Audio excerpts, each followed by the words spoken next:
আমরা গতকাল সাংস্কৃতিক উপদেষ্টার বক্তব্য শুনলাম, যে বক্তব্যটা আওয়ামী লীগের যে গতকাল বাংলাদেশে হরতালের এবং বিভিন্ন কর্মসূচি ঘোষণা করেছে, সেই কর্মসূচির সাথে সামঞ্জস্যপূর্ণ বক্তব্য।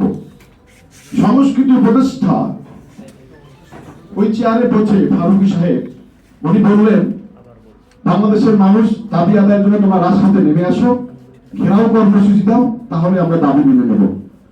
এই কথাটাতে আওয়ামী লীগকে প্রমোট করা হয়েছে। শেখ হাসিনা যে ভারতে বসে বাংলাদেশে নৈরাজ্য করার জন্য হরতালে কর্মসূচি দিয়েছে, সেটাকে প্রমোট করা হয়েছে আলটিমেটলি। আমরা এটা তীব্র নিন্দা প্রতিবাদ জানাই। এরকম অযোগ্য উপদেষ্টাকে চেয়ার থেকে নামাতে হবে। এই 24 বিপ্লবের সাথে যদি রক্তের সাথে বেইমানি করেন, পথ হারাবে বাংলাদেশ। আমার কঠিন হুঁশিয়ারি করে বলে দিচ্ছি। সেই সাথে আরো একজন উপদেষ্টা বলেছেন, স্বনামধন্য